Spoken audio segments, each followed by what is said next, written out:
सुत हनुमान की जय, श्यावर रामचंद्र भगवान की जय, श्री गुरुदेव महाराज की जय। हर हर महादेव। बहुत सुंदर। आज यज्ञ का 11वां दिन, ठीक, आज 11 दिन हो गया ना। तो यज्ञ का 11 दिन, यज्ञ का 11 दिन, और आज जग क्या कहते हैं, खत्म होगा। ऐसा नहीं होता, यज्ञ खत्म होता है, संपूर्ण होता है। दूसरा कहते हैं कि समापन होता है, तीसरा कहते हैं विश्राम होता है। सबका अपना अपना मतलब है। सूरीनाम में कहते हैं कि संपूर्ण होता है। हाँ? हम लोग कहते हैं कथा विश्राम लेगी। विश्राम लेगी मतलब आराम कर रही कथा हो, तो फिर जब कथा आराम कर लेगी तो फिर से कथा होगी। तो हम लोग क्या कहते हैं, कथा विश्राम करेगी। आज से कथा विश्राम करेगी, लेकिन फिर से कथा शुरू होगी। जब कथा आराम कर लेगी तो फिर से कथा हम लोग सुनेंगे।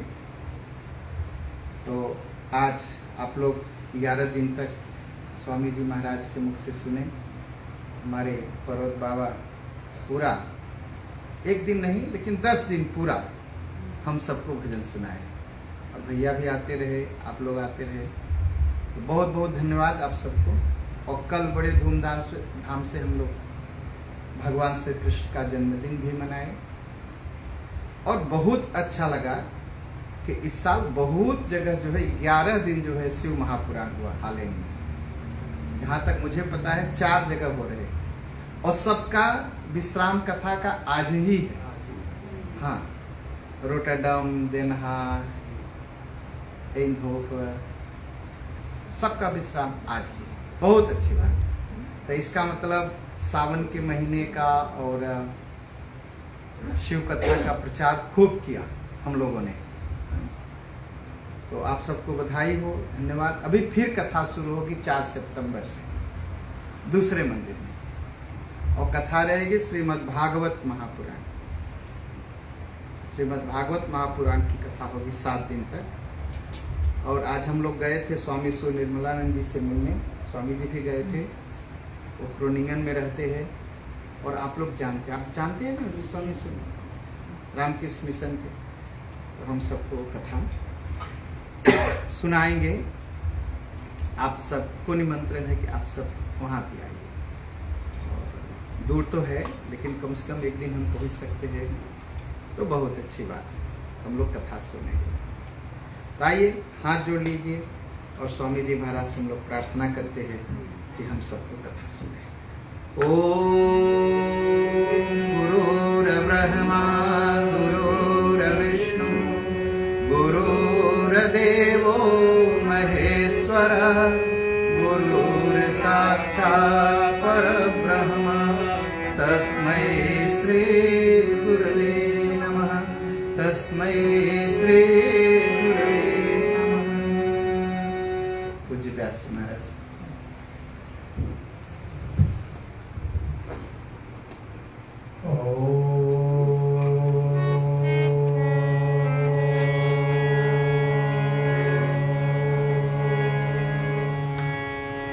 ध्यायेन नित्यं महेशं रजतगिरिनिभं चारुचन्द्रावतंसं रत्नाकल्पोज्ज्वलाङ्गं प्रसुमृद्विरावराभीतिहस्तं प्रसन्नं पद्मासीनं समन्तात् स्तुतिर्ममर्गणैः व्याघ्रकीर्तिं वशानं विश्वाद्यं विश्वबीजं निखिलभयहरं पञ्चवक्त्रं त्रिनेत्रम् कर्पूरगौरं करुणावतारं संसारसारं भुजगेन्द्रहारं सदा वसन्तं हृदयारविन्दे भवं भवानी सदयं नमामि। वसुदेवसुतं देवं कंसचाणूरमर्दनं देवकी परमानन्दं कृष्णं वन्दे जगद्गुरुं। हर हर महादेव शम्भो काशी विश्वनाथ गंगे। हर हर महादेव शम्भो काशी विश्वनाथ गंगे। काशी विश्वनाथ गंगे काशी अमरनाथ गंगे। हर हर महादेव शम्भो काशी विश्वनाथ गंगे। हर हर महादेव शम्भो काशी विश्वनाथ गंगे। हर हर महादेव शम्भो काशी विश्वनाथ गंगे। काशी विश्वनाथ गंगे काशी अमरनाथ गंगे। हर हर महादेव शम्भो काशी विश्वनाथ गंगे। हर हर महादेव शम्भो काशी विश्वनाथ। धर्म की अधर्म का प्राणियों में विश्व का सनातन धर्म की भारत माता की सभी के पूज्य गुरुदेव महाराज की ओम नमः पार्वती पतये हर हर महादेव। केतुमालेश्वर भगवान की दक्षेश्वर महादेव की आज के आनंद की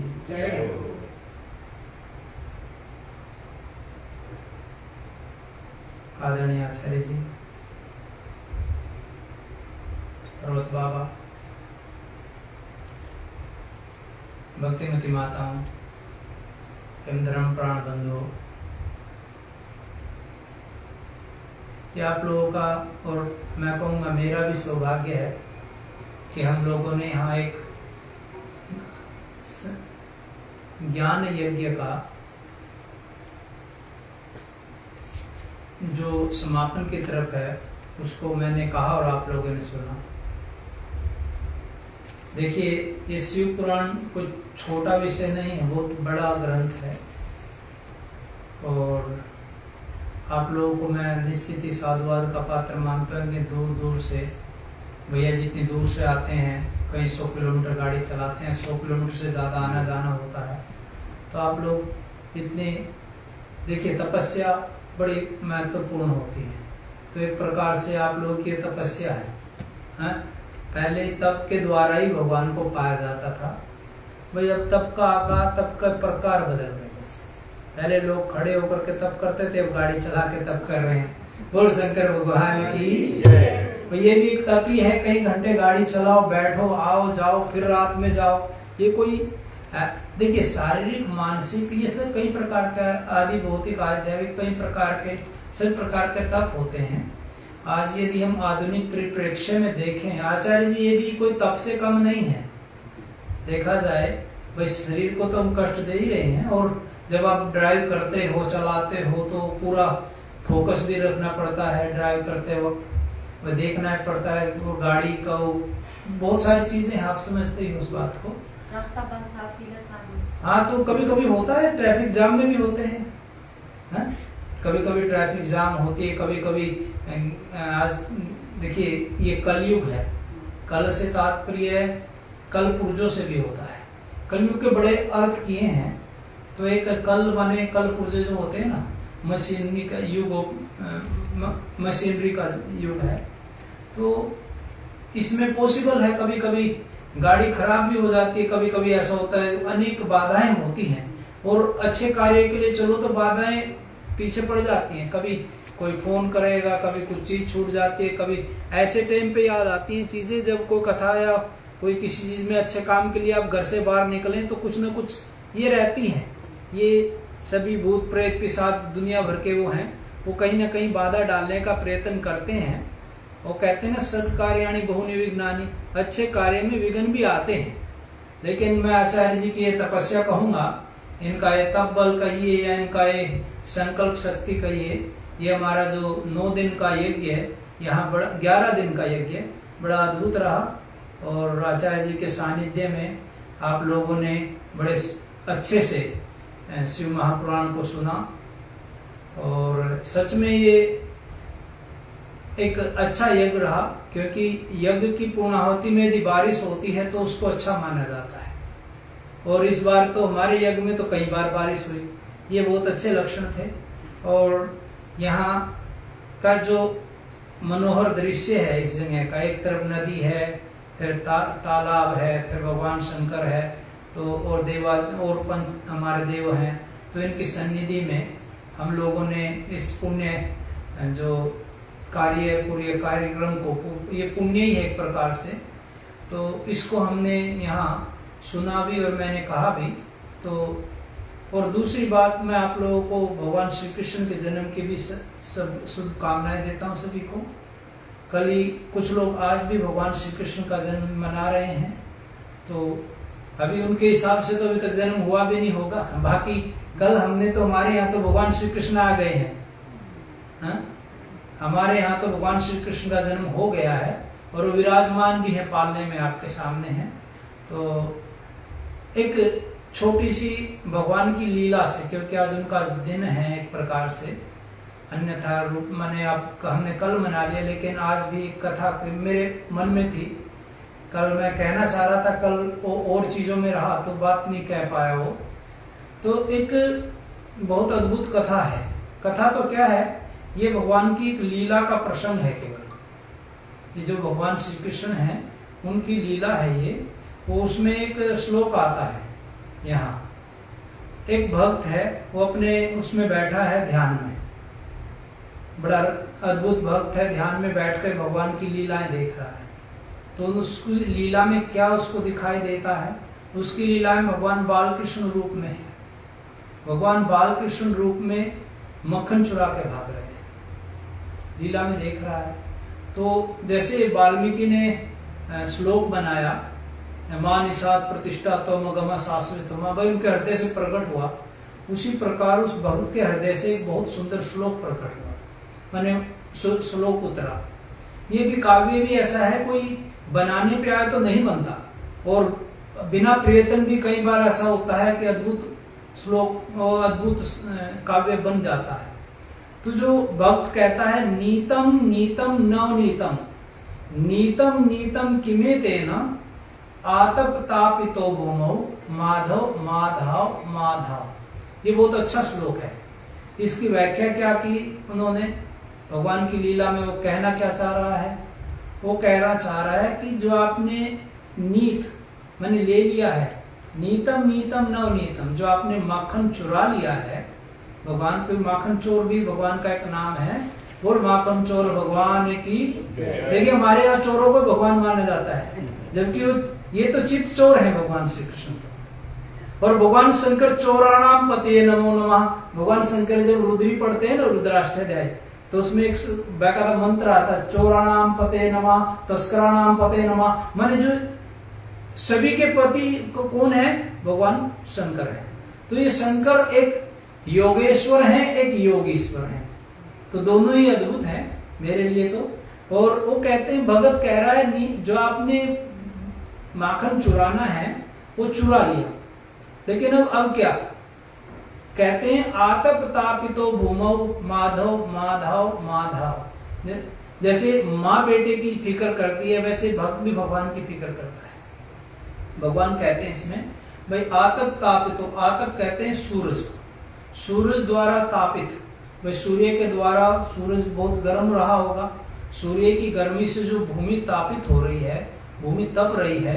आतप तापितो भूमौ, वह सूर्य के द्वारा तपी हुई भूमि में माधव, माधव तो भगवान का नाम है माधव, वो कहते हैं माधाव माधाव, माँ मैंने मत, धाव मैंने दौड़ो।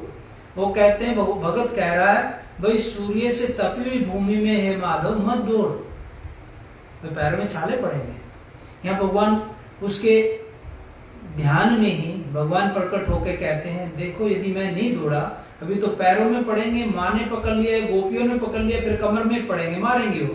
तो लीला है भगवान की, भगवान कहाँ किससे डरते हैं।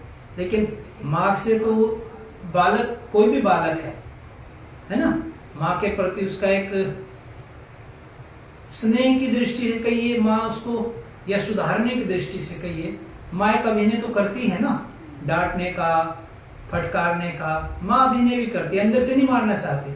आप भी माँ है, आप भी जानती हैं अपने बच्चों के प्रति, भाई आप अंदर से नहीं, कोई माँ ने अंदर से नहीं चाहती, लेकिन उसको सुधारने के लिए, डांटने के लिए, फटकारने के लिए, थोड़ा लोक में भी दूसरों को बताने के लिए कि देखो मैंने डांट दिया, मैंने फटकार दिया, ऐसा करने के लिए। तो वो कहते हैं कि दौड़ना तो पड़ेगा। तो फिर भक्त कहते हैं अच्छा दौड़ना ही है, तो कितनी अच्छी बात उन्होंने की, क्षीरम अपनीय संकया स्वीकृतम यदि पलायनम तव्या। क्या कि आपस में संवाद है भगवान श्री कृष्ण का और भक्त का। वो कहते हैं आपने क्षीर सार, भाई क्षीर सार का मतलब माखन, भाई माखन आपने ले लिया, और स्वीकृतम यदि पलायनम तव्या, यदि आपने भागना स्वीकार कर ही लिया। देखिए भगवान का एक नाम है, क्या है? रण छोड़। एकमात्र भगवान ऐसे हैं जिनको रण छोड़ कहा गया। कहा कि भागना भी उनकी एक लीला है, वो को डरते थोड़ा ही है। उन्होंने कहा कि यदि आपने भागना स्वीकार कर ही लिया है, तो एक उपाय सुझा रहा हूं। भक्त कहता है बहुत अच्छा उपाय, भक्त कहता है कहीं मान से मम नितांत ताम से, मान से मम घना ताम से, भाई मेरे हृदय में बहुत भयंकर अंधकार है। मेरे हृदय में कहते हैं नंद नंदन कथम न लिप्य से, भाई आपको भागना ही है तो दो लाभ हो जाएंगे। भाई मेरे जो हृदय की कोठरी है वो अंधकार में है, आप मेरे हृदय की कोठरी में आ जाइए। इससे क्या लाभ होगा? आपको छुपने का एक राह मिल जाएगा और मेरा कल्याण हो जाएगा। बोल श्री कृष्ण भगवान की जय। तो ये भगवान की ऐसी अद्भुत लीलाएं हैं, और भक्तों के साथ कई बार भगवान को है ना, उन भक्तों का भगवान का जो प्रेम है, भगवान का जो संबंध है वो अद्भुत है। और भगवान तो ऐसा है, भगवान श्री कृष्ण तो भक्त के लिए अपनी प्रतिज्ञा भी तोड़ते हैं। महाभारत के युद्ध में एक तरफ भीष्म पितामह है, भीष्म पितामह ने प्रतिज्ञा कर रखी है जोरदार कि यदि मैं आज श्री कृष्ण या तो हथियार उठाएंगे या पांचों पांडवों को वध कर दूंगा। दूसरी तरफ भगवान श्री कृष्ण है, भगवान श्री कृष्ण द्रौपदी को रात में भेज देते हैं आशीर्वाद लेने के लिए। पितामह उनको सौभाग्यवती भव का वरदान देते हैं। वो कहते हैं सौभाग्यवती कैसे रहूंगी, कल आप मार ही दोगे। तो कहा कि किसने भेजा तुम्हें? बोले मुझे तो श्री कृष्ण ने भेजा है। द्रौपदी कहती है, बोले वो उपाय निकाल लेंगे, चिंता मत करो। अगले दिन जब युद्ध होता है महाभारत का, भगवान की प्रतिज्ञा थी मैं हथियार नहीं उठाऊंगा।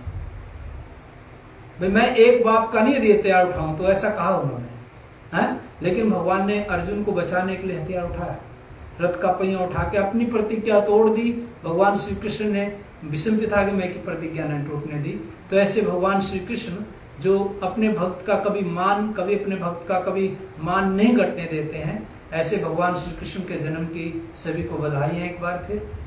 और बोल श्री कृष्ण भगवान की। तो अभी हम अपनी कथा पे चलते हैं, शिव पुराण में प्रवेश करते हैं। देखिए आज का जो विषय, वैसे तो शिव पुराण में अद्भुत है, बहुत बड़ा विषय है। आज हम भगवान शिवलिंग की पूजा के महत्व, उन पे क्या चढ़ाने से क्या फल मिलता है। एक यहाँ इसमें विद्येश्वर संहिता है। विद्येश्वर संहिता में बहुत अद्भुत, जो मैंने पहले ध्यान का भगवान का मंत्र बोला है, ध्यान नित्यम महेशम रजत, ये भी यहीं से लिया गया है। ये बहुत अद्भुत मंत्र, अद्भुत श्लोक है, जो भगवान शंकर का ध्यान भी है। तो ये यहीं से लिया गया है, इसी शिव पुराण से। शिव पुराण में बताया गया, देखिए यहाँ लिंग की उत्पत्ति कैसे हुई। लिंग की उत्पत्ति वैसे मैंने पहले बताई है, एक बार फिर उसको संक्षेप में बता देते हैं। एक समय में ब्रह्मा और विष्णु में आपस में कुछ विवाद हो जाता है, तू बड़ा है मैं बड़ा वाला। तो आपस में, वो तो लीला है भगवान की, वहां कोई बड़ा छोटा नहीं है। तो उनके विवाद को रोकने के लिए कौन बीच में आते हैं? भगवान शंकर। देखिए दो लोग लड़ रहे होते हैं, तो जो बलवान होता है, दोनों से बलवान होता है, वही तो युद्ध को रोक सकता है। कमजोर को तो मारा जाए, कमजोर को तो उधर भी पीट, उधर भी लगेंगे इधर भी, तो कमजोर तो युद्ध में क्या करेगा। तो भगवान शंकर दोनों से बलिष्ठ हैं। बलिष्ठ का मतलब दोनों से शक्तिशाली है, शक्तिमान है। तो वो युद्ध के लिए बीच में आते हैं, वो युद्ध रोकते हैं। और बीच में आते कैसे हैं? बहुत बड़े शक्ति पुंज, तेज पुंज के रूप में वो प्रकट होते हैं। और वह तेज पुंज को जब भगवान विष्णु और भगवान ब्रह्मा जी दोनों उसका ना आदि अंत नहीं पाते हैं, दोनों प्रयत्न करते हैं उसका आदि अंत, वो ना उसका आदि पाते हैं ना उसका अंत पाते हैं। तो फिर भगवान से प्रार्थना करने के बाद भगवान उसी जो प्रकाश पुंज है, वही प्रकाश पुंज लिंग रूप में परिवर्तित हो जाता है। यहाँ लिंग से तात्पर्य कोई जो पुरुष स्त्रीलिंग वो लिंग नहीं है। यहाँ लिंग से तात्पर्य लीनम अर्थम गम्यतीति लिंगम। और ये तो कहते हैं शिव पुराण के अनुसार लिंगम चिन्हम, माने प्रतीक है। तो भगवान शंकर एक प्रतीक के, निराकार परमेश्वर के प्रतीक के रूप में भगवान शंकर अपने को लिंग आकार में परिवर्तित करते हैं। यह लिंग उत्पत्ति की कथा है, ये शिव पुराण के अनुसार। और इसमें फिर शिव पुराण में यहाँ उसके बाद बताया कि भगवान शंकर का दो रूप होते हैं, एक मूर्ति रूप, एक शिवलिंग रूप। जैसे भगवान श्री कृष्ण के भी एक शालिग्राम रूप होता है और एक मूर्ति रूप होता है। उसी प्रकार बाकी हमारे आचार्य जी को मैं बहुत बहुत साधुवाद देता हूँ। ये वास्तव में सब शास्त्रीय दृष्टि से यहाँ भगवान शंकर मूर्ति रूप में विराजमान है और भगवान शंकर लिंग रूप में विराजमान है। तो बोल दक्षेश्वर भगवान की। तो ये भक्तों के कल्याण के लिए, यदि देखिए केवल शंकर मूर्ति रूप में होते तो पूरे नहीं माने जाते। यदि शंकर भगवान केवल मूर्ति रूप में है तो अधूरे हैं। यदि भगवान शंकर शिव पुराण के अनुसार, यदि भगवान शंकर लिंग रूप में है तो पूरे हैं, वहां मूर्ति नहीं भी है तो चलेगा। ऐसे ही भगवान विष्णु का है, यदि भगवान विष्णु मूर्ति रूप में है केवल, जब तक शालिग्राम में से छोटा सा हो, उनका जो शालिग्राम रूप है वो तो छोटा सा हो, वो होना चाहिए मंदिर में। आप किसी भी भगवान विष्णु के मंदिर में जाइए, वहां मूर्ति होगी तो शालिग्राम भी होगा, क्योंकि बिना शालिग्राम के वो पूर्ण नहीं है।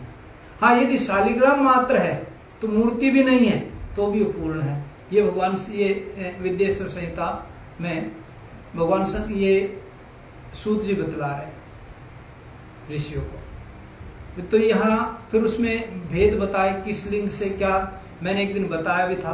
भाई सोने के लिंग से पूजा करने का क्या महत्व है, अलग अलग लिंग से पूजा का महत्व बताया था मैंने।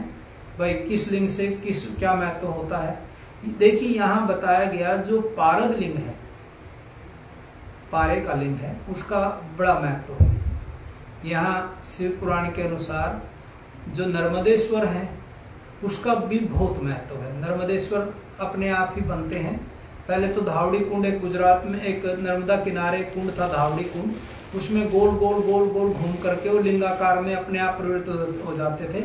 और नर्मदा का कंकर कंकर शंकर है, जैसे शालिग्राम गंडकी नदी से उपलब्ध होते हैं, उसी प्रकार शंकर नर्मदा जी से उपलब्ध होते हैं। नर्मदा जी के माने प्राप्त, नर्मदा जी के अंदर से प्राप्त जो कंकर हैं, कंकर का मतलब जो पत्थर हैं, वही शंकर का रूप धारण करते हैं। उन्हीं के प्रति शंकर की श्रद्धा के रूप में उनको माना जाता है। उनके प्रति शंकर रूपी श्रद्धा माने शंकर के समान उनको, तो वो अपने आप में अद्भुत है। यहाँ कुछ लोगों के मन में एक भ्रम पैदा कर दिया लोगों ने। लोग कहते हैं भगवान शंकर पे चढ़ा हुआ नैवेद्य नहीं खाना चाहिए, भगवान शंकर का निर्माल्य जो, इसका बड़ा वो बताया है, यहाँ भी चर्चा है शिव महापुराण में। तो आचार्य जी उसमें ऐसा बताया, जहाँ चंड अधिकार है वहाँ का जो चढ़ा हुआ है वो नहीं खाना चाहिए, लेकिन चंड अधिकार बहुत जगह नहीं भी है।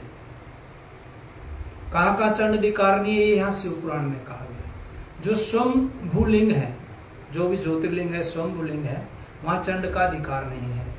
जो नर्मदेश्वर है वहाँ भी चंड का अधिकार नहीं है। जो स्वर्ण रजत या पारद निर्मित लिंग है उन पे भी चंड का अधिकार नहीं है। तो इन जितने लिंग हैं इनका बना हुआ, इनके द्वारा जो इनके ऊपर चढ़ा हुआ हम खा सकते हैं, और खाना ही चाहिए, बड़ा पुण्यप्रद है, उसका तो बड़ा लाभ है। हाँ, लेकिन जहाँ चंडाधिकार है, जैसे आप पत्थर का शिवलिंग ऐसी कहीं से जहां कहां से बना करके उठा करके बना लिए, उस पे चढ़ा हुआ नहीं खाना चाहिए। और पार्थिव शिवलिंग का भी खा सकते हैं पार्थिव, लेकिन पार्थिव के साथ एक शर्त है। यदि आप पार्थिव शिवलिंग बनाते हो, मिट्टी के द्वारा जो शिवलिंग बनाते हैं, मिट्टी के द्वारा, उसका कलयुग में बड़ा महत्व है। भाई आप बनाएं, अभी बनाओ, और शाम तक माने 24 घंटे से पहले उसका विसर्जन भी हो जाता है। तो उसके बारे में यहाँ विसर्जन की भी बात है। भगवान शंकर का जो पार्थिव लिंग बनाते हैं, और पार्थिव का बड़ा महत्व यहाँ दिया है, पार्थिव लिंग का बड़ा महत्व बताया है शिव महापुराण में। उनकी पार्थिव लिंग भी सभी कामनाओं को पूरा करता है। भगवान शंकर पे क्या क्या चढ़ाने से क्या क्या कामना पूरी होती है, यह यहाँ चर्चा की गई है। ऐसा बताया, यदि कोई कोटि पार्थिव लिंग माने जो कुछ पार्थिव लिंग बना दे, ज्यादा पार्थिव लिंग बनाने से उसका इतना महत्व है कि शिव सायुज्य को प्राप्त होते हैं पार्थिव लिंग की पूजा करके। आप 1100 पार्थिव लिंग बनाते हैं तो तत्काल आपका कोई भी पाप है वो नष्ट हो जाता है। तो ऐसा यहाँ शिव इसमें बताया है। और शिवलिंग की पूजा का, शिवलिंग का निर्माल्य का भी एक विधान बताया। निर्माल्य जो होता है, माने भगवान पे आपने तुलसी चढ़ाई, फूल चढ़ाया, इस निर्माल्य को फेंकने का बड़ा माने उसको उस जगह रखना चाहिए, श्रद्धा से रखना चाहिए। यदि उसके ऊपर किसी के पैर डलते हैं तो उसके पाप पुण्यों का क्षय हो जाता है। अब ऐसा भी यहाँ कथा भी आई है, आपको पता होगा, पुष्पदंत एक गंधर्व था। तो पुष्पदंत ने क्या किया कि एक यह कथा है शिव पुराण में, वो नित्य प्रति एक बगीचे से फूल तोड़ के ले जाता था, भगवान को अर्पित करता, भगवान की सेवा करता था। तो एक बार उसको जिस राजा के यहाँ से, क्योंकि उसको वरदान था कि उसको कोई देख नहीं सकता था, ये रूप अदृश्य कर सकता था अपने को, तो बगीचे से, जिस राजा का बगीचा था उस बगीचे से बहुत पुष्प तोड़ के ले जाता था। राजा को पुष्प उपलब्ध नहीं होते थे पूजा के लिए, राजा को गुस्सा आता था। एक दिन राजा ने पूछा इसका क्या उपाय है इस चोर को पकड़ने का, तो उसके गुरु ने या किसी ने सलाह दी कि महाराज आप शिव निर्माल्य रख दीजिए, और जो भी आएगा यदि शिव निर्माल्य के ऊपर उसका पैर पड़ेगा तो उसके जो पुण्य है उनका क्षय होगा, और पापों का क्षय, पुण्यों का क्षय होने से वह आप उसको पकड़ लेंगे। तो उन्होंने क्या किया कि निर्माल्य बिछा दिए चारों तरफ और थोड़ा ढक दिया किसी चीज से ताकि वो देख ना सके। वो आया, रात में आया, गंधर्व आया, आकर के जो चलता गया तो उसका पैर जो निर्माल्य के ऊपर पड़ता है, जहाँ जहाँ थोड़ा बहुत पड़ा तो उसके इतना भयंकर उसका वो हुआ कि वो एकदम उसकी जो सामर्थ्य थी, शक्ति थी, सारी क्षय हो गई और उसको पकड़ लिया गया। तो ये निर्माल्य के ऊपर हमें पैर नहीं रखना है। भगवान शंकर के ऊपर चढ़ा हुआ बिलपत्र हो, पुष्प हो, फूल हो, कुछ भी चीज है, उसके ऊपर पैर नहीं रखना। उसको भी कहीं डालना भी है तो ऐसी जगह डाला जाए जहां उसके ऊपर लोगों का पैर न पड़े, क्योंकि आप जानते हैं ये अच्छा नहीं है कि हम क्या भगवान को चढ़ा करके फिर उसको डस्टबिन में फेंकें। That is not proper way, वो अच्छा नहीं है। भगवान के ऊपर चढ़ा हुआ जैसे भगवान को हम चढ़ाते हैं, बिलपत्र आदि चढ़ाते हैं, तो उसको हम डस्टबिन में नहीं फेंकना। ये मैं प्रार्थना भी करूंगा और ये शिव पुराण भी कहता है। ठीक, तो इसके बाद किस कामना से क्या फल मिलता है इसके बारे में बताएं। कहा कि किसी को धन चाहिए, ये शिव पुराण में लिखा, नर पार्थिव लिंगानाम धनार्थी तदर्थकम पुत्रार्थी सार्थ शास्त्रम वस्त्रार्थी सतपंचकम। जो किसी को धन चाहिए उसके लिए कि उसको क्या करना है, धन चाहने वाले को 500 पार्थिव लिंगों की पूजा करे। 500 पार्थिव लिंग की पूजा करने मात्र से उसको धन की 500 केवल पार्थिव नहीं, 500 लिंगों की कोई पूजा कर ले तो उसके जीवन में निर्धन से निर्धन भी धनी होता है। लेकिन 500 लिंग जाए कौन? हाँ, कुछ होते हैं पुण्यशाली लोग जाते हैं बहुत अलग अलग मंदिरों में, जैसे नर्मदा किनारे जो नर्मदा परिक्रमा करते हैं, रेवा तटे तपक कुर्यात मरणम जानवे तटे, ऐसा आया है। रेवा के तट पर कुछ लोग परिक्रमार्थी होते हैं, परिक्रमा करने जाते हैं, तो एक तट से दूसरे तट तक जो पूरी परिक्रमा होते होते 500 से ज्यादा शिवलिंगों के दर्शन हो जाते हैं। तो इस पुण्य का बड़ा, और मैंने देखा नर्मदा के तट किनारे जिन्होंने नर्मदा परिक्रमा की, मेरे परिचय में बहुत सारे संत हैं, कोई भी गरीब नहीं होता, उनका इतना पुण्य मिलता है उनको। ये वास्तव में ये अनुभूत बात है जब किसी भी चीज की माने जीवन में। और दूसरा यहाँ बताया, विद्या की प्राप्ति के लिए 1000 शिवलिंग का पूजन करें, धन चाहने वालों को 500 और पुत्र चाहने वालों को 1,500 वस्त्रों, ये जिसको जिस मोक्ष की कामना वाले को 1 करोड़ शिवलिंग बना करके उसका यदि कोई अभिषेक करता है शिवलिंग का तो उसको मोक्ष सद्य मोक्ष मिलता है। ये शिव पुराण कहता है। मोक्षार्थी कोटि पूजितम, यहाँ स्पष्ट कहा किसी को मोक्ष चाहिए तो 1 करोड़ शिव पार्थिव शिवलिंग बना करके उनका पूजन करें। अभी आचार्य जी ये अपने स्वामी जी चिदम्बरानंद जी, तो एक हमारे अखाड़े के महात्मा है, उन्होंने 5 करोड़ शिवलिंगों का निर्माण करके उनका बहुत भव्य अभिषेक हुआ, बहुत भव्य कार्यक्रम हुआ श्रावण में भारत में। तो ये चीजें संभव है, ऐसा नहीं है कि कोई ये कहे इतने बनाए कैसे, जो बनाने पे आए तो बना जा सकते हैं। अहिल्या बाई होलकर जो रानी अहिल्या बाई थी, वो नित्य प्रति कितने सारे उन्होंने, जबकि 12 के 12 जो ज्योतिर्लिंग है उनका जीर्णोद्धार भी कराया और 10,000 ब्राह्मणों को भोजन करा के भोजन करते थे, तो वो भी नित्य प्रति पार्थिव लिंग का पूजन करती थी रानी हुई। बहुत सारे ऐसे अनुभव मैंने देखे हैं। गरीब से गरीब आदमी को बहुत यश भी मिला, ऐश्वर्य भी मिला। भगवान की कृपा से कोई भी चीज ऐसी नहीं है जो ना हो सकती। देखिए भगवान यहाँ एक और आया, यदि हमारे पितरों की आपको मुक्ति चाहते हो, शिव पुराण कहता है जिनके लगता है कि हमारे पितरों का कल्याण नहीं हुआ, जो भी हुआ, वो भी भगवान शंकर का अभिषेक लिंग पूजन करे या दिव्य पूजा करे अच्छे मन भाव से काम, तो उनकी भी कामना पूरी होती है, उनके पितर भी तर जाते हैं। तो ये शिव महापुराण की, शिव पुराण कहता है ये महिमा है शिवलिंग की के पूजा की। बोल शंकर भगवान की जय। यहाँ बताया यदि आपको तीर्थ के जल से अभिषेक करें, तीर्थ का जल ला करके भगवान शंकर का हम अभिषेक करते हैं तो उससे हमें क्या होता है, मोक्ष की प्राप्ति होती है। बिल्वपत्र का भी बड़ा महत्व दिया यहाँ। भगवान शंकर को बिल्वपत्र बड़ा प्रिय है।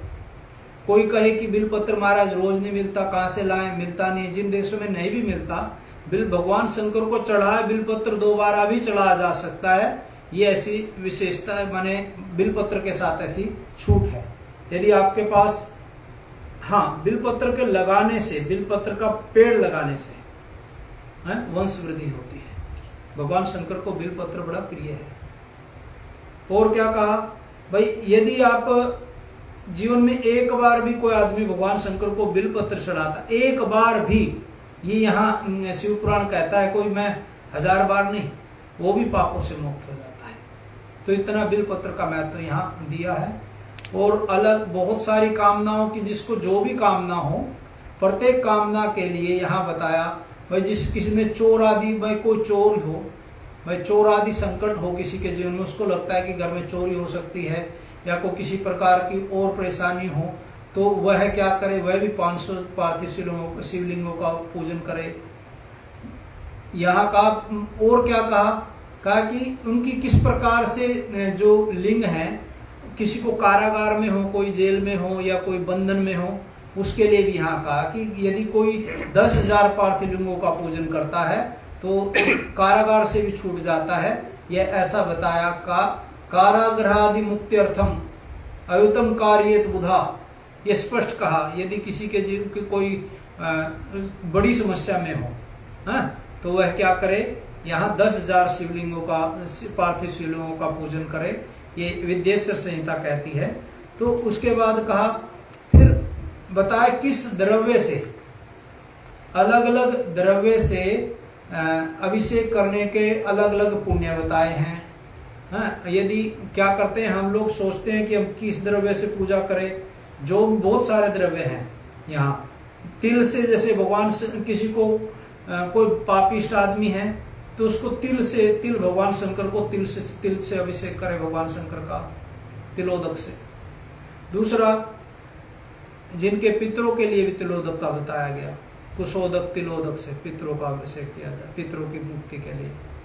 और बताया चावल चढ़ाने से भगवान शंकर को, चावल यदि हम चढ़ाते हैं भगवान शंकर को तो उससे भी धन की प्राप्ति होती है। और जो अर्पित करने से जीवन में सुख समृद्धि की आती है, जो को भगवान शंकर को जो चढ़ाते हैं जो। और क्या बताया, किसी को बुखार जवर आदि हो, शिवपुराण कहता है जल धारा चढ़ाने भगवान शंकर के ऊपर, ज्वर आदि से मुक्ति के लिए जल धारा चढ़ाने से उसे लाभ मिलता है। और दूसरा क्या कहा, यदि किसी को मंद बुद्धि हो कोई, तो वह शक्कर मिश्रित दूध को भगवान शिव को चढ़ाए तो उससे उसकी बुद्धि तीव्र होती है। फिर क्या कहा, सुगंधित तेल आदि से, जैसे इत्र से, भगवान शंकर को इत्र का अभिषेक करने से या सुगंधित तेल से, तो उससे क्या होता है, उससे भी समृद्धि आती है। वो कहते हैं ना सुगंधिम पुष्टिवर्धनम, देखा जाए तो सुगंधि भी हमें पुष्टि की तरफ ले जाती है। मधु से भगवान शंकर का अभिषेक करने से बीमारी दूर होती है। कोई एक और बताऊं, लाल या सफेद आखड़े से भगवान शंकर का कोई अभिषेक या पूजन करता है तो भोग और मोक्ष दोनों देता है। किसी के जीवन में यदि वाहन का सुख नहीं है, गाड़ी घोड़ा नहीं है, कार आदि नहीं है, तो उसको चमेली के फूल से भगवान शंकर का अभिषेक करे, पूजन करे। चमेली के फूल से भगवान का अर्चन करने से जीवन में वाहन की व्यवस्था होती है। भगवान शंकर उसको वाहन देते ही देते हैं, आप करके देख लेना। फिर कहा बेला के फूल से, कहा कि सुंदर पत्नी मिलती है, किसी को सुंदर पत्नी चाहिए, तो बेला के फूल से भगवान शंकर का अर्चन करें। फिर कनेर के फूल से सुंदर आदि वस्त्र आभूषण मिलते हैं। कनेर के फूलों से भगवान को चढ़ाने से, जो भगवान शंकर को कनेर के फूलों से भगवान को चढ़ाता है तो उनसे उनको वस्त्र आभूषण मिलते हैं। भाई किसी को माताओं को आभूषणों की बड़ी वो रहती है, तो भगवान शंकर का कनेर के फूल से अर्चन करें तो उससे। और दूसरा का हार श्रृंगार के जो फूल होते हैं उससे भी सुख संपत्ति घर में आती है। फिर क्या, धतूरे का जो फूल होता है वह सुयोग्य पुत्र की प्राप्ति के लिए, किसी को पुत्र की कामना हो और योग्य पुत्र की कामना हो तो धतूरे के फूल को भगवान शंकर को अर्पित करें। तो देखिए कितनी सारी चीजें हैं। दुर्वा से पूजन करने से आयु बढ़ती है। दुर्वा इसलिए तो दुर्वा चढ़ाते हैं भगवान शंकर को, उससे भी आयु बढ़ती है। फिर लाल डंठल वाला धतूरा, यह भी बड़ा शुभ माना जाता है, उससे भगवान शंकर का पूजन अर्चन किया जा सकता है। किसी की जो भी कामना है, यहाँ बताए कामनाओं के लिए भगवान शंकर का प्रत्येक कामना। यदि किसी के जीवन में शत्रु बहुत है तो कहा कि तेल से अभिषेक करे भगवान का। सरसों के तेल से भगवान शंकर का अभिषेक करने से शत्रु का नाश होता है। जीवन में यदि शत्रु आते भी हैं, कई बार होते हैं जीवन में, सरसों के तेल से। और यदि किसी प्रकार का और गोदूग्ध से भी भगवान शंकर का अभिषेक करने से आरोग्य दूध और घी से। भगवान शंकर को गाय का दूध और घी चढ़ाते हैं तो उससे भी आरोग्य आती है। तो ये बहुत सारी चीजों का, बहुत सारे वस्तुओं का यहाँ बताया गया है, किसके चढ़ाने से क्या भगवान को मिलता है, ये सारी चीजों का वर्णन है। फिर यहाँ शिव नैवेद्य भक्षण का बारे में बताया गया, बिलपत्र का महत्व बताया गया। मैं शिव नैवेद्य भक्षण का निर्णय मैंने आपको बता ही दिया है कि भगवान शंकर का जो कहाँ उसका चंड का अधिकार है। बाण लिंगे च लोहे च सिद्धे लिंगे स्वयंभूई प्रतिमासु च सर्वासु चंडो अधिकृतो भोयत। भाई जो बाण लिंग है, स्वयंभू लिंग है या ज्योतिर्लिंग है, सिद्ध लिंग है, उनमें चंड का अधिकार नहीं होता। तो ये जो मैंने कहा, आचार्य जी ने यहाँ बाण लिंग कहते हैं नर्मदेश्वर को, आचार्य जी ने नर्मदेश्वर प्रतिष्ठापित कर रखे हैं यहाँ। तो यहाँ इस पे यहाँ चंड का अधिकार नहीं है। यहाँ का आप लोग नैवेद्य 100% ग्रहण कर सकते हैं, बड़ा पुण्य है इसका ग्रहण करने का, ठीक है, समस्त पाप नष्ट करने के लिए। तो और क्या बताया कि इसके अतिरिक्त कहा कि जो भी भस्म रुद्राक्ष का महत्व तो यहाँ बताया गया है और बहुत सारी चीजें हैं। शिव नाम के महत्व का बड़ा महत्व है यहाँ। मैंने एक बार बताया था, महादेव महादेव महादेव तियो उदित एकेन शंभु मुक्ति मापनोति द्वाभ्याम शंभो ऋणी भोयत। जो महादेव महादेव नाम का उच्चारण करता है मात्र से, महादेव शब्द कहने से, आप भी बोलिए महादेव महादेव महादेव, तो एक से तो शंभु मुक्ति दे देते हैं। द्वाभ्याम शंभो ऋणी भोयत, दो से शंभु ऋणी, और अपने को ऋणी मान लेते हैं। भगवान शंकर कहते हैं हो मैं तो उसका ऋणी हो गया। एक और कहा कि एक और श्लोक है इस बारे में, उसका भावार्थ बता रहा हूं। यदि भगवान शंकर को जो महादेव महादेव, भगवान शंकर को शिव शिव शिव भी नाम से जो भगवान शंकर को पुकारते हैं, जैसे बछड़ा होता है ना, बछड़ा गाय के पीछे, गाय बछड़े के पीछे पीछे जाती है। आपको गाय ले जानी हो कहीं तो उसको लेके जाओ, वो ना भी चले तो बछड़े को ले जाओ, गाय अपने आप आएगी, है? उसी प्रकार यदि कोई भगवान शंकर का नाम लेता है तो भगवान शंकर के पीछे आपको जाने की जरूरत नहीं है, भगवान शंकर आपके पीछे आएंगे, ये बताया है। ताकि उनकी जो इतने पुण्य हो जाते हैं कि बहुत पुण्य का, भगवान शंकर का नाम बड़ा पुण्य कारक है, हाँ, इसलिए तो शिव है। शिव का तात्पर्य शंकर, शिव, ये शंकरो तो शंकर, अब भगवान शंकर कल्याण करने वाले हैं। यहाँ तक कि वेद में भी तन में मना शिव संकल्प अमस्तु का शिव संकल्प सूक्त है वेद में। यत् प्रज्ञान मूत चेतो धृतिश्च ज्योति तम प्रजासु स्मान ऋते किंचन कर्म क्रियते तन में मना शिव संकल्प अमस्तु। भाई मन को शिव संकल्प वाला, भाई शिव का मतलब शुभ संकल्प, कल्याणकारी संकल्प। तो ऐसा भगवान शंकर के वो है। तो भगवान का बड़ा महत्व तो यहाँ बताया, भगवान नाम की बड़ी महिमा बताई। तो बहुत सारी चीजें हैं, भस्म धारण की महिमा बताई, मैंने एक दिन बताया भी था।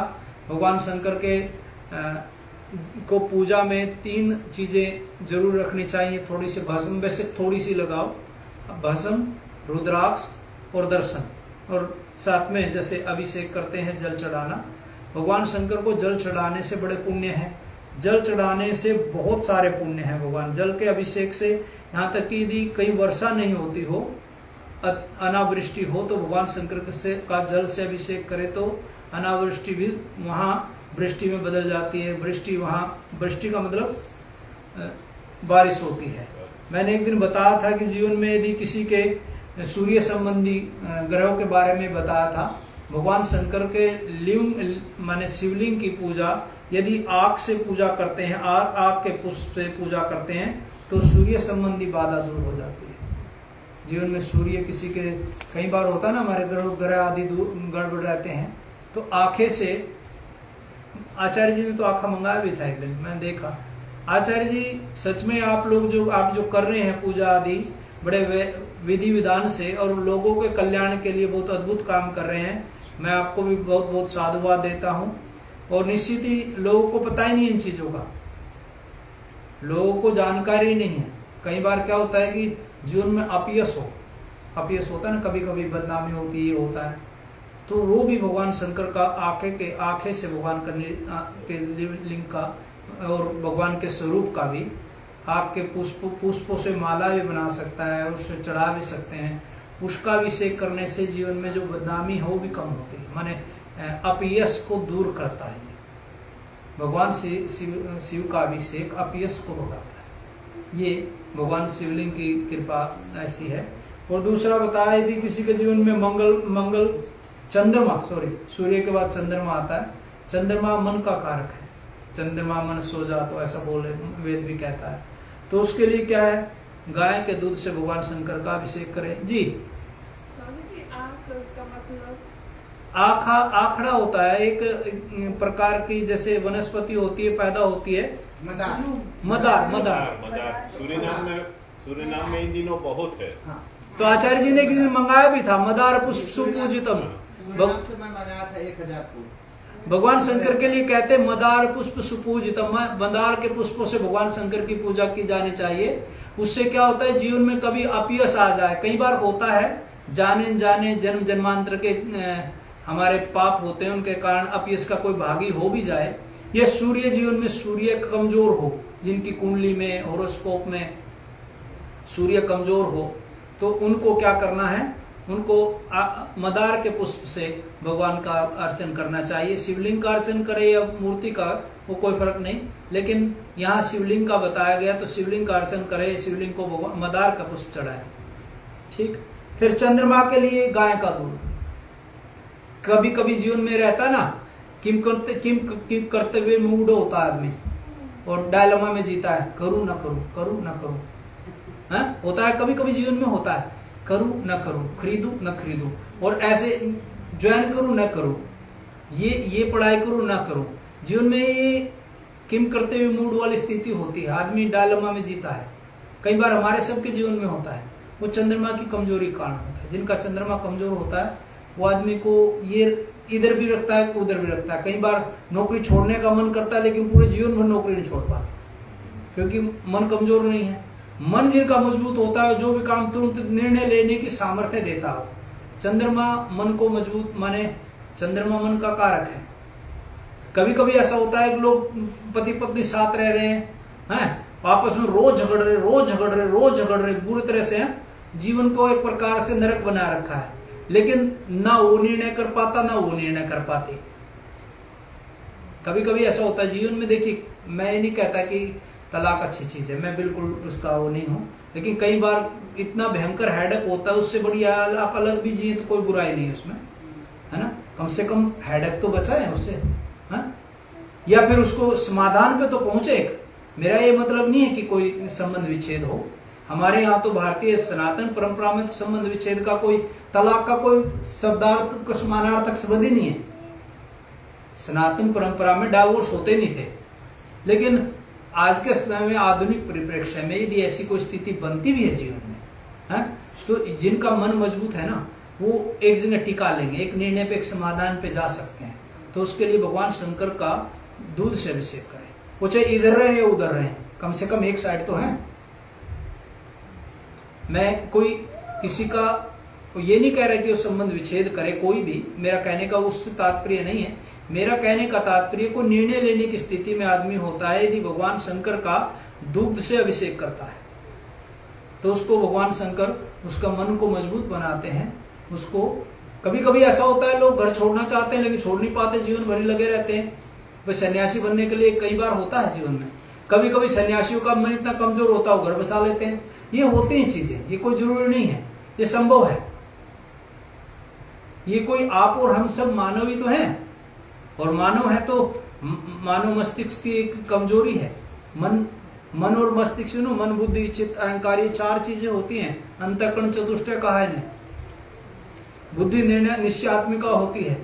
अब मन क्या होता है, संकल्प विकल्पात्मक मन, ऐसा कहा। संकल्प और विकल्पात्मक जो होता है, विकल्प जो उठते हैं, संकल्प विकल्प मन से उठते हैं। तो इसलिए जी आपने बताया तिल से भी अभिषेक करते जी जी जी जी बिल्कुल। काला तिल या सफेद तिल? काला तिल सर्वोत्तम है, सफेद तिल हो तो अच्छी बात है, जो भी मिल जाए। वहां रक्त का माने, उसमें जो पूजा में उसमें कोई ऐसा दिया नहीं, नाम नहीं दिया कि रक्त काला हो या सफेद हो, ऐसा कोई विधान उसमें बताया नहीं। हाँ, तिल बताया, तो तिल काला और सफेद दोनों ही हो सकता है, जो उपलब्ध हो।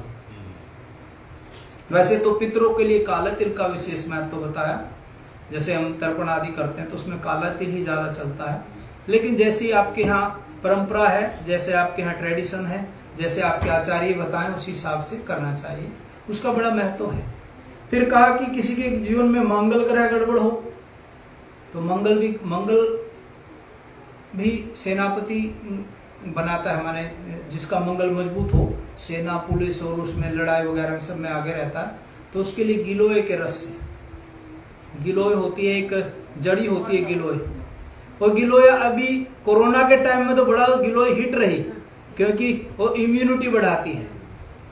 हमारे यहाँ देखिए भगवान शंकर को कोई भी चीज चढ़ानी हो, बिलपत्र डायबिटीज को दूर करता है, बिलपत्र खाने से डायबिटीज शुगर की बीमारी दूर होती है।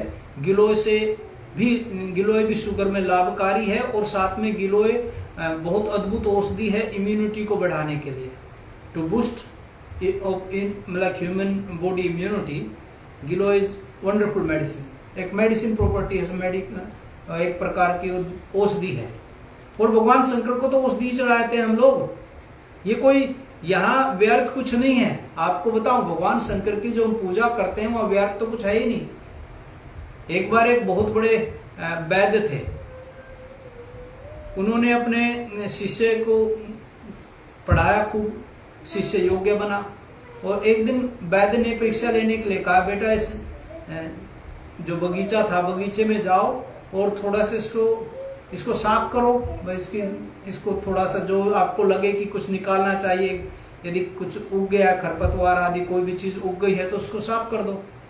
तो शाम को गुरु ने पूछा क्या साफ किया, तो चेले ने कहा महाराज कोई भी चीज ऐसी नहीं है जो अनावश्यक हो, प्रत्येक चीज की मेडिकल मेडिसिन वैल्यू, प्रत्येक जो भी आप संसार में उगा है, बस ये है कि उसको प्रयोग आना चाहिए, उसके बारे में जानकारी होनी चाहिए, क्या चीज किसके लिए है। कभी कभी हमें पता नहीं होता, लेकिन हमारे बगल में बहुत अच्छी चीज होती है। अभी जब हिटलर पोलैंड पे अटैक किया, हिटलर ने, बहुत सारे जूस भागे, वहां से भागना पड़ा बेचारों को। मैं कहता हूँ ये भी एक प्रकार की बहुत दुर्गति हुई उस समय की, एक व्यथा है ये, एक अपने आप की ट्रेजेडी अपने समय की थी। तो वहां जो जूस भाग रहे थे, कितने जूस ऐसे मर गए बिना खाए पिए। और जब वैज्ञानिकों ने बाद में उसका विश्लेषण किया तो जिस रास्ते से गए थे वहां इतनी चीजें खाने की थी, उनको पता नहीं था ये खा सकते हैं। जिस जंगल से निकले वो, अभी लिथुआनिया पोलैंड में बहुत सारा जंगल है, बहुत सारा, तो बहुत सारी चीजें, बहुत सारी आप जाओ जंगल में जाओ तो बहुत सारी चीजें खाद्य हैं, खाने लायक हैं, आप खा करके जी सकते हो, लेकिन उनको पता नहीं था ये भी खाने लायक है। तो बात ये है, कोई अनावश्यक तो भगवान की सृष्टि में कोई चीज बनी ही नहीं। वो बात अलग है, हमें उसके प्रयोग का नहीं पता, हमें उसकी महत्ता का नहीं पता, हमें उसकी उपयोगिता का नहीं पता। भगवान कोई अनावश्यक कोई चीज बनाते ही नहीं है। अरे लंबा तो नहीं हो रहा प्रभु आचार्य जी, आप हमें इतना ज्ञान दे रहे हो भगवान, नहीं पता चले कि मैं कहता जाऊं और कहीं आप लोग ये सोच रहे हो कब बाबा बंद हो। मैं यदि भाई ज्यादा भी झेल सकते हो तो बताओ। कई बार होता है ऐसा जीवन में कि लोग वेट करते हैं। एक बार क्या, एक चुटकुला सुनाता हूँ। एक समय की बात, आचार्य जी, एक माता थी और एक कथाकार थे, बहुत बढ़िया भागवत के वक्ता। बेचारे वो कथाकार थोड़े, उनका रंग सांवला था, हैं, थोड़ा के ज्यादा ही सांवला था। तो वो उनकी कथा, और गायक को अच्छे थे नहीं, गाते वगैरह भी नहीं थे, हैं, थोड़ा बहुत गाते थे तो बहुत सुरीला नहीं गाते थे। नए नए कथाकार बने थे वृंदावन में। तो हरियाणा में उनकी कथा हो गई। तो हरियाणा में बहुत सारे लोग आए थे, आधे लोग तो चले गए उनकी कथा सुन करके, क्योंकि हरियाणा में लोग थोड़े से ऐसे ही होते, सुनने सुनाने वाले कम ही होते हैं। एक महिला 7 के 7 दिन कथा में आई, तो आखिरी दिन और कथा में बैठी बैठी रोती रहे। तो कथाकार को लगा भी बड़ी भावुक महिला है। कथाकार ने आखिरी दिन पूछा, मैया आपको अच्छी लगी कथा? तो हरियाणा की माई थी, बोली रे बेटा मैंने तो कुछ समझ में को नहीं आया। तो वो कह रही मेरी तो कुछ समझ में नहीं आया, क्या बोले आपने? बस मैंने तो पता है कि हमारी जो भैंस थी उसका कटड़ा मर गया। भाई हमारी जो भैंस थी है ना, उसका बच्चा होता है भैंस का, नो मैं तो उसने देख कर और आपने देख के बराबर से लागू आप दोनों, आप समझ गए। तो ऐसे भी कई बार वक्त श्रोता होते हैं, तो कभी कभी श्रोताओं को ये भ्रम ना हो जाए कि ये हमारे कटड़े जैसा तो नहीं है, ये भ्रम हो जाते हैं कभी कभी जीवन में, तो ऐसा नहीं है। तो आप लोग कहीं वेट ही कर रहे हो कि बाबा कब चुप हो, कहानी खत्म करे, तो ये अच्छा थोड़ा सा और रह गया है, इसको पूरा प्रकरण को हम आज के प्रकरण को हम पूरा करते हैं। तो ये अच्छा, किसी के जीवन में बुध की समस्या हो, बुध भी जीवन में कभी कभी आता है, समस्या देता है, परेशानी करता, तो विधारा की जड़ से, विधारा की जड़ के रस से भगवान का अभिषेक करें। तो बुध कितना भी कमजोर हो, कई बार हम लोग बहुत सारे रत्न पहनते हैं, बहुत सारी पूजाएं कराते हैं, यहाँ बुध की विधारा की जो जड़ है यह बड़ा लाभकारी है। जीवन में बुध की जो समस्या को, बुध की कमजोरी को, बुध के दोष को दूर करती है भगवान शिवलिंग का अभिषेक करने मात्र से। फिर कहा बृहस्पति की समस्या को किस प्रकार से दूर करें, कहा कि हल्दी मिश्रित दूध से, दूध में थोड़ी हल्दी मिला लो और उस दूध से भगवान शंकर का अभिषेक करो। बृहस्पति यदि जीवन में, गुरु यदि कमजोर है कुंडली में या होरोस्कोप में, तो है बृहस्पति दूध मिश्रित हल्दी, जो हल्दी होती है, हल्दी हरिद्रा बहुत काम की होती है। यदि मुकदमे में भी जाना हो, आपके जीवन में कभी मुकदमा हो या कोई ऐसी स्थिति हो, तो भगवान शंकर का अभिषेक हल्दी मिश्रित दूध से करें। तो पीताम्बरा भी हल्दी को प्रिय है ना, पीताम्बरा को भी हल्दी प्रिय है, तो और भगवान शंकर को भी, तो उससे अभिषेक करने से हमें जीवन में माने कहीं जीत किसी चीज की हो तो उसमें सफलता मिलती है, ऐसा बताया गया है। फिर और क्या कहा, शुक्र के लिए पंचामृत और घी से भगवान शंकर का अभिषेक करें। शुक्र क्या हमारे जीवन में ऐश्वर्य देता है, शुक्र ऐश्वर्य देता है और सह्य सुख देता है। तो शुक्र की कमजोरी हो जीवन में, तो उसके लिए ये पंचामृत और घृत से भगवान शंकर का अभिषेक करना चाहिए। फिर राहु के, शनि की बाधा हो, शनि को तो बहुत लोगों को प्रॉब्लम रहती है, शनि की ज्यादातर तो ये ज्योतिषी पता है क्या करते हैं, बताते रहते हैं इसकी तो शनि की ढैया चल रही, 7.5 चल रही, पता नहीं कितनी तो प्रकार की वो है। शनि तो भगवान शंकर पे भी आ गया था एक बार, 12 साल तक शंकर जी अंदर ही बैठे रहे।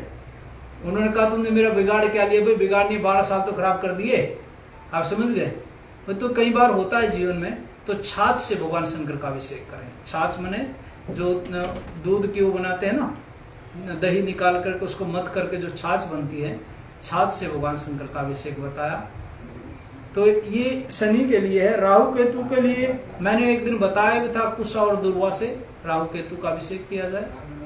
और फिर बाकी तो सारे ग्रह यही है, 9 ग्रह, 9 के 9 ग्रहों के बारे में हमने बता दिया। भगवान शंकर का अभिषेक करने से क्या पुण्य है, और बड़े पुण्य है, महान पुण्यदायी भगवान की पूजा है। भगवान शंकर का जो पूजा अद्भुत है, और कोई भगवान श्री कृष्ण भी करते हैं, कृष्णेश्वर महादेव भी हैं एक जगह, भगवान राम ने भी की है। और ऐसा कोई बड़ा राजा नहीं होगा, कीर्तिवान राजा हमारे पुराणों में, जिन्होंने भगवान शंकर का अभिषेक किया, भगवान शंकर की पूजा ना की हो, और पूजा करके ही और अगले जन्म में कुबेर आदि को, कुबेर की तो मैंने बताई भी थी, मात्र भगवान शंकर को उन्होंने दिया ही कहीं जला था, एक बार दिए में हेल्प की थी जलाने में, है? तो उसको कुबेर बना दिया। तो भगवान शंकर की अद्भुत महिमा है यहाँ शिव पुराण के अनुसार। और हमारे जीवन में मैं भगवान देवादेव महादेव से प्रार्थना करूंगा कि आप सबके जीवन में भी भगवान शंकर सभी प्रकार से आपका कल्याण करे।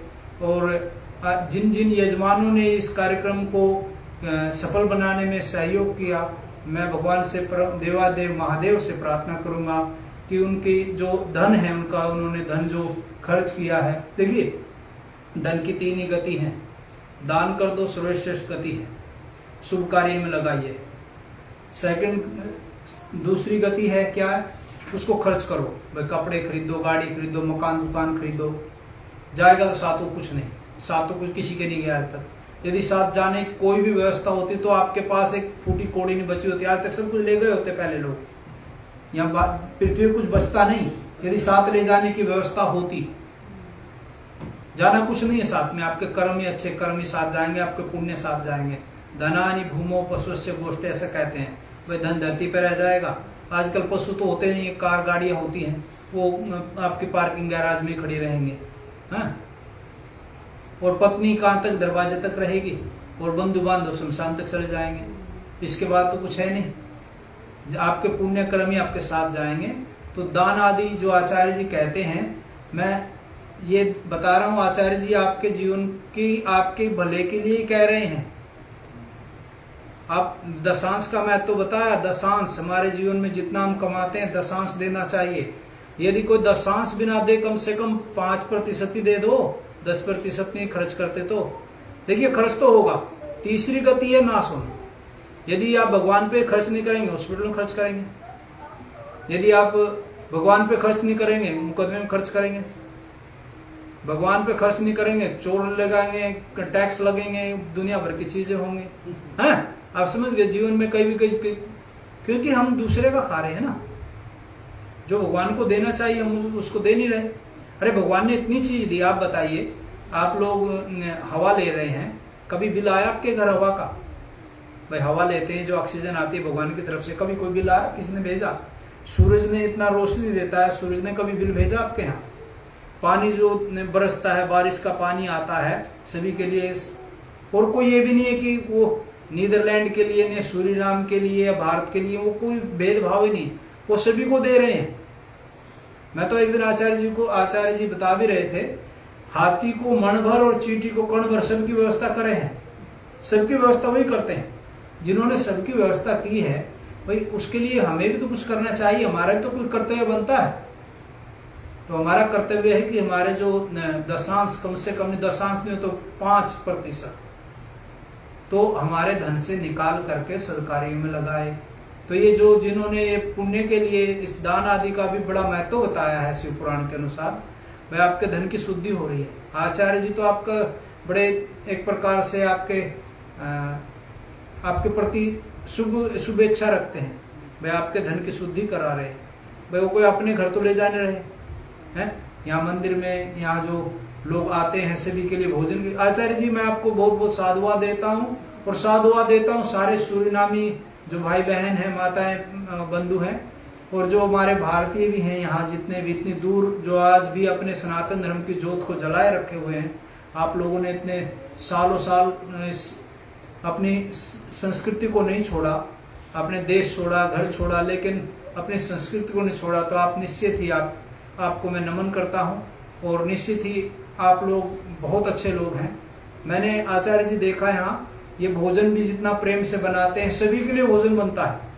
यहाँ रोज जितने ये 20 आए, 10 आए, 40 आए, 100 आए, प्रत्येक आदमी यहाँ अन्नपूर्णा का वास है, प्रत्येक आदमी को भोजन मिलता है। तो ये आचार्य जी साधुवाद के पात्र हैं, और आप लोग भी साधुवाद के पात्र हैं। ये बहुत अच्छी बात है। बोल शंकर भगवान की। और मजे की बात, हमारे आचार्य जी का नाम भी शंकर है। बोल आचार्य शंकर की। तो बहुत अच्छी बात है आप सभी को। और इस मंदिर की अध्यक्षा बैठी हैं वेदवती जी, उन्हीं को बहुत बहुत साधुवाद। यहाँ सरिता जी बैठी हैं, बड़ी सेवा करी, 11 दिन तक इन्होंने मुझे बहुत अच्छा भोजन कराया। तो आपको उसका भी पुण्य मैं देता हूँ। बहुत बहुत साधुवाद आप सभी को। माताओं को जो है, ये माता फूलों की सेवा करती हैं, कितनी अच्छी दुर्गा माता, बहुत बढ़िया, बहुत अच्छी सेवा करती हैं ये फूलों की। और सभी लोग, आप लोग बहुत अच्छे हैं। हमारे पर्वत बाबा ने तो इतना अच्छा 10-11 दिन तक हमें इतना आनंद दिया, और आप भी इतनी दूर से आए हैं, सभी को मैं धन्यवाद देता हूँ, साधुवाद देता हूँ। और इस मंदिर की जो ट्रस्ट है या मंदिर की जो कमेटी है, उनको भी बहुत साधुवाद, धन्यवाद सभी के लिए। उन्होंने ऐसे आयोजन और जीवन में और करते रहे, और ये कर भी रहे हैं। मैं देख रहा हूँ बहुत अच्छे अच्छे आयोजन करते हैं। और आपका सौभाग्य, आचार्य जैसे आपके गुरु योग्य विद्वान आपको मिले हैं, जो सभी जो शास्त्रों के मर्म जानते हैं, सब शास्त्रीय दृष्टि से करा रहे हैं सब चीज। कोई व्यतिक्रम नहीं है शास्त्र का कहीं किसी प्रकार का। और उनको अपने लिए तो जीने के लिए पर्याप्त उनकी खेती घर में बतेरी है, कोई अपने पेट भरने के लिए थोड़ा ये मंदिर बना रहे हैं, है ना। तो आप लोगों के कल्याण के लिए, सनातन धर्म के प्रचार के लिए, हमारे हिंदुत्व को पूरे विश्व में फैलाने के लिए आचार्य जी ऐसा कार्य कर रहे हैं। तो उनको भी बहुत बहुत साधुवाद, सभी को साधुवाद। तो आज की हमारी कथा को हम यह विराम देते हैं। आगे फिर कभी हो सकता, आचार्य जी कह रहे थे कि अगले श्रावण में आपके क्या विचार है। मैंने कहा देखेंगे, अगले श्रावण में हो सकता है, अगले श्रावण में इस बार तो 11 दिन रही, अगले श्रावण हो सकता है पूरा महीना रहे। देखते हैं भगवती क्या चाहती है और देवादेव दक्षेश्वर महादेव क्या चाहते हैं, वो तो भविष्य के गर्भ में है। बाकी मेरा बहुत मन अच्छा लगा यहाँ, मुझे आप लोगों सबसे मिलकर बड़ी प्रसन्नता हुई। सच में बहुत अच्छे लोग हैं और मैं सभी के लिए देवादेव महादेव से प्रार्थना करता हूँ उनके जीवन में धर्म अर्थ काम मोक्ष सभी चारों पुरुषार्थों की भगवान उनको प्राप्त कराए। ऐसा कहते हुए हर हर महादेव शंभो काशी विश्वनाथ गंगे, हर हर महादेव शंभो काशी विश्वनाथ गंगे, काशी अमरनाथ गंगे, काशी विश्वनाथ गंगे, हर हर महादेव शंभो काशी विश्वनाथ गंगे, हर हर महादेव शंभो काशी विश्वनाथ गंगे, महादेव शंभो काशी विश्वनाथ गंगे, महादेव शंभो काशी विश्वनाथ गंगे। ओम पूर्णमदः पूर्णमिदं पूर्णात् पूर्णमुदच्यते पूर्णस्य पूर्णमादाय पूर्णमेवावशिष्यते। ओम शांति शांति शांति।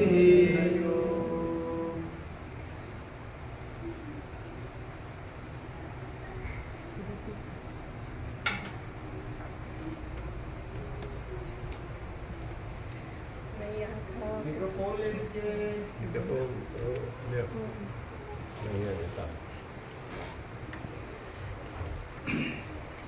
स्वामी जी के चरणों में प्रणाम। इतने दिनों तक आप हमें इतना सुंदर कथा सुनाए स्वामी जी। हमारी भक्त जन की तरफ से, मंदिर की कमेटी की तरफ से, गुरु जी की तरफ से बहुत बहुत धन्यवाद। हमें कथा बहुत अच्छी लगी। आप इतने सरलता से भी समझाए। कुछ बातें हैं जो हमें समझ में नहीं आए तो आप सवाल करने के लिए मौका दिए, उसके लिए भी बहुत बहुत धन्यवाद। और जो सवाल अभी जिन सवालों का जवाब नहीं मिला है वो हम अवश्य आपसे पूछेंगे। और हमेशा आपके स्वागत रहेगा हमारे मंदिरों में। आप आइए और जैसे आप कहे हैं श्रावण मास पूरा मास अगले साल के हमारे साथ है आपका, तो निमंत्रण अभी से है हमारी जनता को। स्वामी जी पूरे श्रावण मास 2023 को हमारे साथ रहेंगे। हर हर महादेव, हर हर महादेव। स्वामी जी के आने जाने के खर्चा दास पर। बोल दक्षेश्वर महादेव की जय। चलिए अच्छी बात है। तो फिक्स हो गया, हम बहुत सुंदर प्रोग्राम बनाएंगे और 30 दिन तक 24 घंटा मंदिर में तीर्थ करते रहिए। आश्रम दक्षेश्वर धाम, मंदिर श्री केतु मालेश्वर धाम हम करेंगे सब आपके आशीर्वाद से। तो बहुत बहुत धन्यवाद स्वामी जी। और आगे के प्रोग्राम गुरु जी बताएंगे।